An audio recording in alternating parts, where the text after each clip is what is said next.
Hey everyone, my name is Gamer Corey and welcome back to another Red Dead Online video. Now, in today's video, we are going to be going over three things. The first one being where you guys can go ahead and find Madame Nazar on the map for today, or Madame Nazar's location. The next thing that we're actually going to talk about is all of the different collection sets and their cycles so that you guys can make a lot of money here in Red Dead Online and then sell them to Madame Nazar. So that's why you'll actually need to know where Madame Nazar is actually located for today. And then last but not least, we're going to go over all of the daily challenges, including all the daily general and all the daily role challenges in extensive detail so that you guys can earn a ton of gold here in Red Dead Online, or just here in Red Dead Online every single day.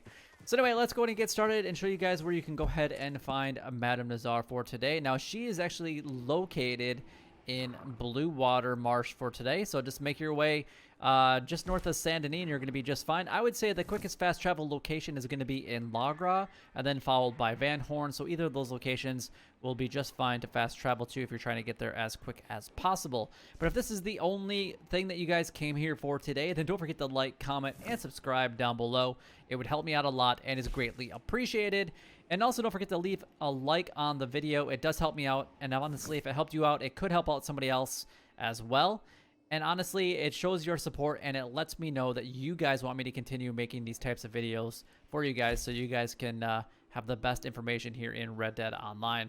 But anyway, let's go ahead and move on to the next thing on the list. But before we actually get onto that, I just want to talk a little bit about live streaming. I do live stream every Monday, Wednesdays, and Fridays, so definitely go ahead and check that out. The best way to get notified for that is to become subscribed to the channel with all bell notifications turned on, or you guys can check out my Monday, Wednesday, Friday schedule on my website, which is gamercorey.com. For that information, you're going to go over there. But I do live stream on other days as well, and that's why I'm definitely recommend that you guys go ahead and subscribe. It's a very chill community where I go ahead and answer a lot of questions about all the different types of games that I am playing, whether it's whatever game, honestly, whatever game that I'm truly playing at the time. And people ask questions about different games, even though I'm not necessarily playing it on that live stream, and that's perfectly fine. It's a great place to interact, have fun, and just all get along. And honestly, it is definitely a stream about helping people out as best I possibly can. So definitely check me out Monday, Wednesdays, and Fridays, and other days as noted. But anyway, let's go ahead and move on to the next thing on the list, and that's going to be all of the different collection sets and their cycles.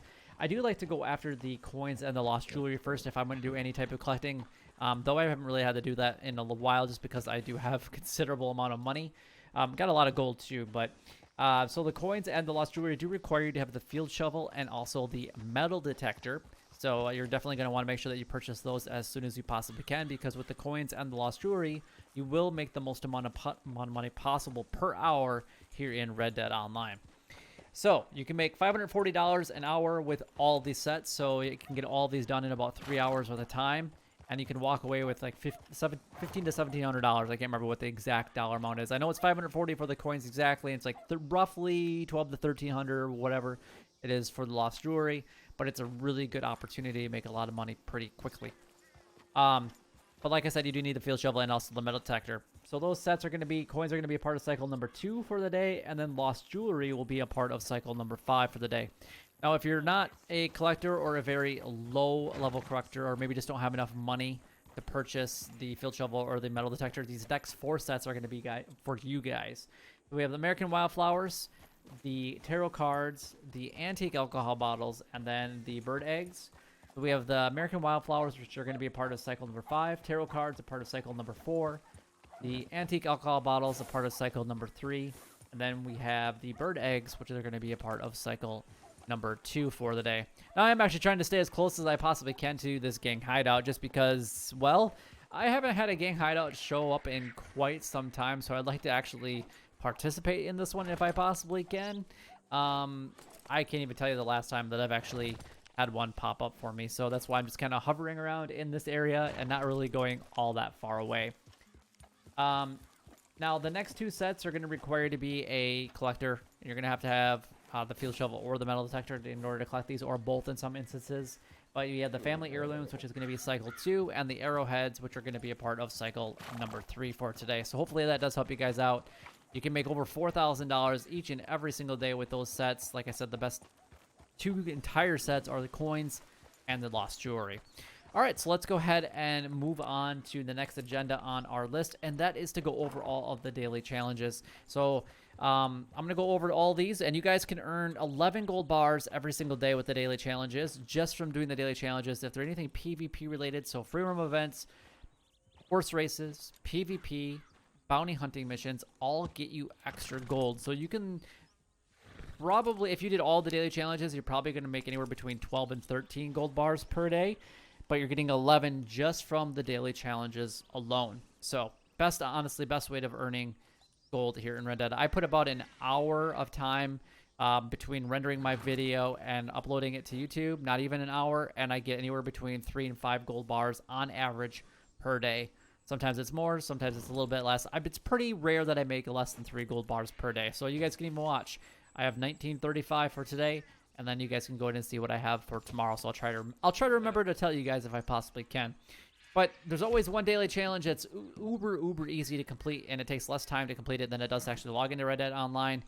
And you guys need 2 requirements to make up to that 11 gold bars. You need, number 1, to have a daily challenge streak completed of at least 21 days in a row to get up to 0.5 gold bars per daily challenge. And the second thing that you're actually going to need is to make sure that you have all of the roles purchased and that you are at least a rank 10 in each of those roles. This week, you have just a few hours left as this video is going out to make sure that you guys get all of those roles. They are discounted for 5 gold bars off right now, so you can save 20 gold bars. Otherwise, I would recommend in this order, you go after the Collector, then the Bounty Hunter, then the Trader, then the Moonshiner. The Moonshiner and Trader could be flip-flopped a little bit, but as far as like money goes, you're going to make more money ultimately with the Trader role than you are going to be with the Collector role, even though it is a little bit more time consuming, whereas the Moonshiner role is more passive. It's just that the things in the Moonshiner role do cost you a little bit more money in the long run. So let's go ahead and take a look at what these are for today, these daily challenges. Let's see if we can find the really super easy one for today. Okay, so I would probably have to say the easiest one today is going to be visit a shop in Tumbleweed. I'm not that far, a little bit away from it. Just make my way down there. Your cinematic mode, or you can fast travel. Either one would be just fine.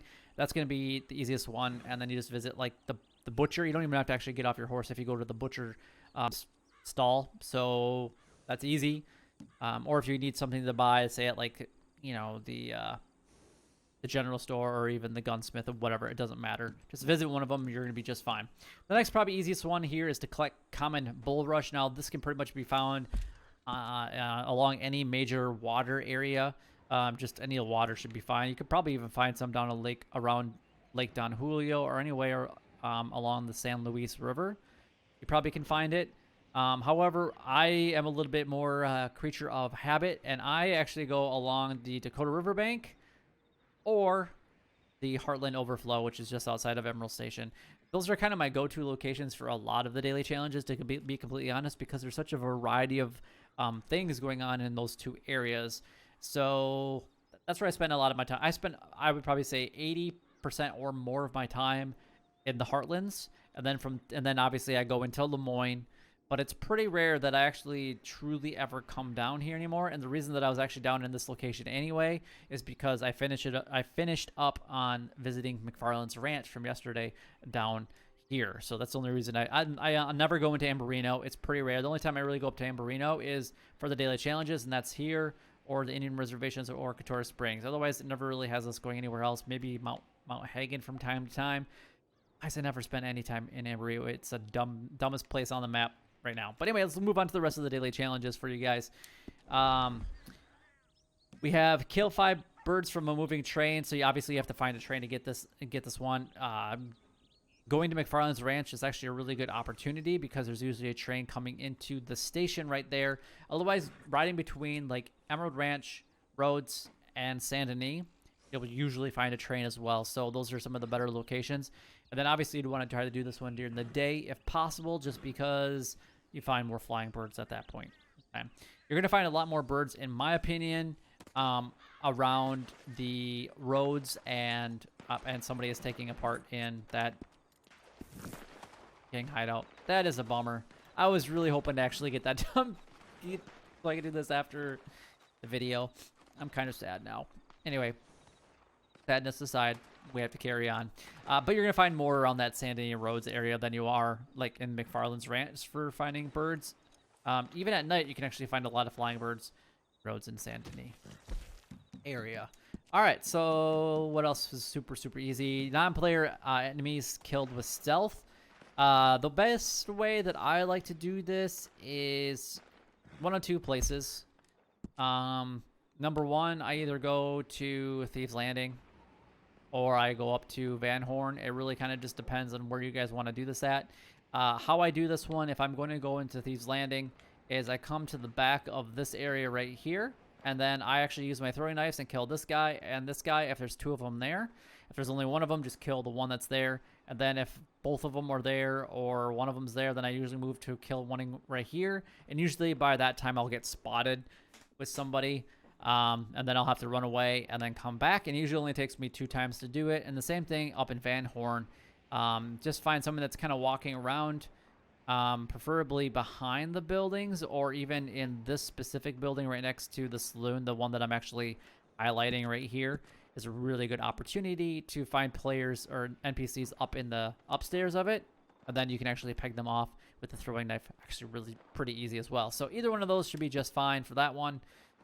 What other ones have we got here? We got 3 player kills from cover in Showdown. And then we've got finish a mode in Featured Series. So whatever the Featured Series is for today, or it could change halfway through the day depending on what time you're watching this video. Then just do that one. The best way to do that is just to go down to Quick Join and then Featured Series. And that's how you're going to get that one completed. You just have to finish it and participate in it. And then you're going to get some gold, which is going to be 0.16 gold from completing that showdown. Plus you're going to get the gold from the daily challenge, which is pretty amazing. And then the last one was the winter green berries. So I'm going to go ahead and show you guys where that one is found. That one is just a little bit north of Valentine. I'm going to mark as close as the spots that I can remember. But there's actually one right about here. I believe there's another one like right about here. There's one right around the R. There's one up here along the roadside somewhere, and there's like one over here, and then maybe like another one over in like this area. There's quite a few of them right in the Cumberland Forest area, and if you actually go a little bit north into the actual Cumberland Forest area, I guess, still technically it's all the Cumberland Forest, but you can find more in that location as well. Otherwise, you can go up north of Brandywine Drop, up by the Tesla's Observatory, and things like that if you really like to. And speaking of train, I can hear a train in the background if I wanted to take care of my flying birds, but it's turning night, so it's really not going to do that great. There's a couple birds right there, but by the time I get to the train, probably not going to happen. Anyway, let's go and move on to the daily role challenges. And all the daily role challenges are a great way and usually a pretty easy way of getting extra gold. But mine might be a little bit different than yours because I am a rank 20 in each of my roles, so just kind of keep that in mind. But we have to drink our own moonshine. If you've already completed a batch and haven't sold it yet or in the process of producing some, then just go to your bar and drink it. That's easy peasy. We have to have 2 drunken player interactions, so you're going to have to bring somebody into your moonshine bar. It can be somebody in your posse or whatnot. And then you basically get drunk, and then you can, you basically do, slapping them around or maybe even pushing them a little bit. Either one, that will count as a drunken player interaction. And then we got 2 moonshine story missions completed. You can do this one of 2 ways, either by going to your progress and redoing a story mission of the moonshiner role if you have already done that. If you haven't done them, then go talk to Maggie and have her give you whatever mission she's going to give to you next. The next one is going to be the trader role. We have 3 deadly predator carcasses or skins donated. The easiest way, honestly, is the alligators. Move your camp into the Blue Water Marsh area and then go ahead and just bring 1 alligator skin at a time. Or if you can get lucky enough to find 3 wolves at a time, then that's a pretty good to skin them up and be just fine. I'm going to give you guys a couple spots. Well, actually, a little bit south of where I'm at McFarland's Ranch, right in this general area, is a really good opportunity to find wolves. You can find some in tall trees every once in a while. You can find them here north of Hanging Dog Ranch, right where my cursor's at right now. You can find some around the Moonstone Pond area. And then you can find some more at Couture Springs. I had to think of where that last one was for a second there.